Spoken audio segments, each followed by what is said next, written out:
السلام علیکم عزیز طلباء، امید کرتی ہوں کہ آپ سب خیریت و عافیت سے ہوں گے۔ آج ہم سٹارٹ کریں گے جماعت نحم کی پہلی نظم، جو ہے خواجہ الطاف حسین حالی کی لکھی ہوئی حمد۔ اور حمد ایک ایسی نظم کو کہتے ہیں جس میں اللہ تبارک و تعالیٰ کی شان بیان کی جائے، اس کی خصوصیات بیان کی جائے، اس کی بڑائی بیان کی جائے، اس کی دی ہوئی نعمتوں کا تذکرہ کیا جائے۔ تو اس میں سب سے پہلے میں آپ لوگوں کو بتاتی چلوں کہ اس میں جو بھی مشکل الفاظ تھے اس کے معنی میں نے اوپر لکھ دیے ہیں، تاکہ آپ لوگوں کو اس کا مفہوم سمجھنے میں کسی قسم کی دشواری کا سامنا نہ کرنا پڑے۔ اب اس کے مفہوم کے ساتھ ساتھ اس کی تشریح اور کی طرف بھی چلتے ہیں۔ تو سب سے پہلے پہلا شعر دیکھیے: قبضہ ہو دلوں پر کیا اور اس سے سوا تیرا، ایک بندہ نافرما ہے حمد سرا تیرا۔ قبضہ حکمرانی، دلوں پر کیا اور اس سے سوا تیرا، سوا علاوہ اور زیادہ دونوں کے معنوں میں استعمال ہوتا ہے۔ ایک بندہ نافرما، بندہ انسان نافرما، نافرمانی کرنے والا، گناہ کرنے والا، حمد سرا اللہ تعالیٰ کی تعریف بیان کرنے والا تیرا۔ اس کے بعد آئیے مفہوم و تشریح کی جانب: قبضہ ہو دلوں پر کیا اور اس سے سوا تیرا، ایک بندہ نافرما ہے حمد سرا تیرا۔ کہہ رہا ہے کیا ہے؟ میرے مالک و مولا، میرے دل پر صرف تیری ہی حکمرانی ہے، تیرے علاوہ کسی کی حکمرانی نہیں ہے، خواہ میں کتنا ہی نافرمان ہوں، پر یہ بھی تو دیکھ میں تیری حمد بیان کرنے والا ہوں، تیری تعریف بیان کرنے والا ہوں۔ اب آ جائیں دوسرے شعر کی جانب: گو سب سے مقدم ہے حق تیرا ادا کرنا، بندے سے مگر ہوگا حق کیسے ادا تیرا۔ گو اگرچہ سب سے مقدم، سب سے پہلا، حق تیرا ادا کرنا یعنی تیرا حق ادا کرنا مجھ پر سب سے پہلا حق ہے، بندے سے مگر ہوگا حق کیسے ادا تیرا، لیکن ہے میرے مالک و مولا، میں تو انسان ہوں اور انسان تو غلطیوں کا پتلا ہوتا ہے، یہ تیرے حقوق کیسے پورے کر سکتا ہے۔ دونوں اشعار پڑھیں پھر اس کا مفہوم سمجھ بھی آئے گا۔ گو سب سے مقدم ہے حق تیرا ادا کرنا، بندے سے مگر ہوگا حق کیسے ادا تیرا۔ اے میرے مالک و مولا، میں اس بات سے بخوبی واقف ہوں کہ میرے اوپر سب سے پہلا حق تیرا ہے، یہی ہے میری زندگی کا مقصد، اور کہ میں سب سے پہلے حقوق اللہ پورے کروں، لیکن یہ بھی تو دیکھ انسان ہوں، غلطیوں کا پتلا ہوں اور اتنی طاقت نہیں رکھتا، دیکھ میں کیسے تیری حقوق پورے کر سکتا ہوں۔ تو اب آئیے تیسرے شعر کی طرف: محرم بھی ہے ایسا ہی جیسا کہ ہے نا محرم، کچھ کہہ نہ سکا جس پر یا بید کھلا تیرا۔ محرم جاننے والا ایسا ہی ہے جیسا کہ ہے نا محرم، نہ جاننے والا ہو، کچھ کہہ نہ سکا جس پر یا بید کھلا تیرا۔ بید راز کو کہتے ہیں۔ کہہ رہے ہیں کہ محرم بھی ہے ایسا ہی جیسا کہ ہے نا محرم، کچھ کہہ نہ سکا جس پر یا بید کھلا تیرا۔ اے میرے مالک و مولا، تجھے جاننے والا بھی ایسا ہی ہے جیسے کہ تجھے نہ جاننے والا ہو، کچھ کہہ نہ سکا جس پر یا بید کھلا تیرا، کیونکہ جس پر تیری ذات کے راز آشکار ہو جاتے ہیں اسے پھر دنیا کی چاہت نہیں رہتی، اس لیے وہ کسی سے بھی وہ ان رازوں کے تذکرے نہیں کرتا پھرتا، بلکہ اپنی ذات میں گم ہو کر رہ جاتا ہے۔ یعنی تجھے جاننے والے جو ہیں، یعنی وہ لوگ جنہوں نے تیری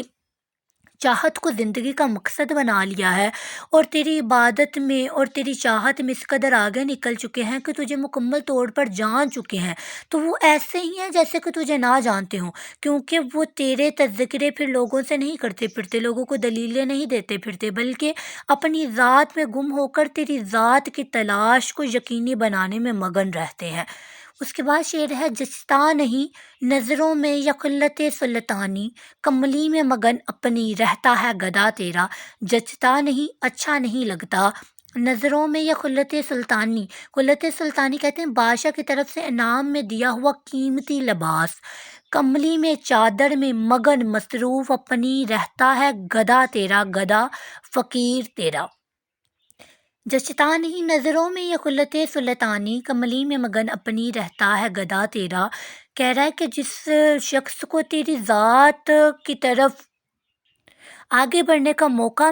مل گیا ہو، اور جو شخص تیری ذات کی لو لگا چکا ہو، اور جو شخص تجھے راضی کرنے میں لگ چکا ہو، اس کے سامنے یہ دنیا کے تخت و تاج کسی قیمتی چیزوں میں شمار نہیں ہوتے، ان کے لیے کوئی معنی نہیں رکھتے، بلکہ وہ اپنی ذات میں ہی گم رہتے ہیں جو تیرے در کے فقیر ہوتے ہیں۔ کہہ رہے ہیں انہیں دنیا کے تخت و تاج سے کوئی لنک نہیں ہوتا، انہیں اچھے نہیں لگتے، وہ ان کی خواہش نہیں کرتے، وہ ان کے لیے بھاگ دوڑ نہیں کرتے، بلکہ تیری رضا میں راضی رہتے ہیں اور تیری رضا کے لیے اپنے آپ میں گم رہتے ہیں اور تیری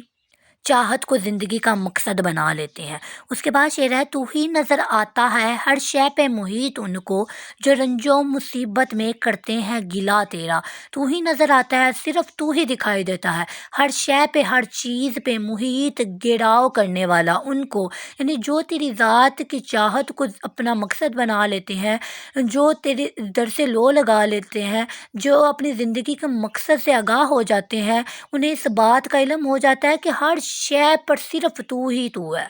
اور تو ہی محیط ان کو نظر آتا ہے جو رنج و مصیبت میں کرتے ہیں گلا تیرا، جو دکھ اور مصیبت میں اور تکلیف میں تیری شکایتیں کرتے ہیں، انہیں بھی تو ہی ہر چیز پر محیط نظر آتا ہے، کیونکہ وہ جانتے ہیں کہ تو ہی وہ ذات ہے جو انہیں اس مصیبت اور مشکل سے نکال سکتا ہے۔ وہ تجھ سے ہی دعا کرتے ہیں، تجھ سے ہی مدد چاہتے ہیں۔ تو بچے، اس کی تشریح اور اس کے مفہوم سے امید ہے کہ آپ لوگ آگاہ ہو چکے ہوں گے۔ اب میں آپ لوگوں کو بتاتی ہوں کہ آپ اس کی تشریح کرتے ہوئے کوشش کریں کہ ہر شعر میں 1 یا 2 شعر لازمی لکھیں تشریح میں، تاکہ ایگزامینر پر اچھا امپریشن پڑے اور آپ لوگوں کے مارکس میں کسی لحاظ سے بھی کٹنگ نہ ہو۔ تو میں نے 2 4 اشعار آپ لوگوں کے لیے اکٹھے کیے ہیں، ویسے بھی آپ لوگ کوشش کر کے جہاں سے چاہیں بہتر محسوس کریں وہاں سے وہ اشعار لے سکتے ہیں، لیکن یہ اشعار تھوڑے ایزی تھے تو اس لیے میں نے آپ لوگوں کے لیے نکالے ہیں، میں بھی آپ لوگوں کو دکھاتی ہوں۔ یہ دیکھیے وہ اشعار، آپ اس کی تشریح لکھتے ہوئے ان اشعار کو اس میں لکھ سکتے ہیں۔ جگ میں آ کر ادھر ادھر دیکھا، تو ہی نظر آیا جدھر دیکھا، دوسرا کون ہے جہاں تو ہے، کون جانے تجھے کہاں تو ہے، لاکھ پردوں میں تو ہے بے پردہ، سو نشانوں پہ بے نشاں تو ہے، حسین ہے خود اسے ہے حسن پیارا، سو ہر سو تخلیق اس کی دل ربا ہے۔ تو یہ بچے آسان سے اشعار ہیں، کوشش کریں گے تو تھوڑے ہی وقت میں یاد ہو جائیں گے، اور اگر آپ لوگ تشریح کرتے ہوئے ان اشعار کو لکھ کے آتے ہیں تشریح میں تو انشاءاللہ آپ لوگوں کی کسی لحاظ سے بھی کٹنگ نہیں ہوگی اور انشاءاللہ آپ لوگوں کے پورے مارکس آئیں گے۔ اگر آپ لوگوں کو ویڈیو پسند آئی ہو تو کائنڈلی سے لائک اور سبسکرائب کر دیں۔ اللہ پاک آپ کو اپنے حفظ و امان میں رکھے۔ اللہ حافظ۔